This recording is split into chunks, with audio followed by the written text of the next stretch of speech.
In this video, I want to show you how to use the hold button on your Braeburn thermostat, okay?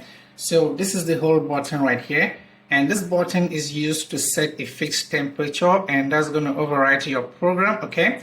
So to set a fixed temperature, what you want to do is to push the hold button, okay? Now check your display to see if you have hold on the display, okay? Here's it right here. So the next step is to use your system switch. If you want to set your temperature to cool, push it to cool, and if you want to set it to heat, push it to heat, okay? So next you want to use the arrow up and down buttons to adjust your temperature, okay? So you want to use this until you have your desired temperature, okay? So that's it. And now as long as you can see hold on your display, your thermostat is going to maintain this temperature indefinitely, okay? So it's going to hold this temperature and override your program, okay? So that's how to use the hold button.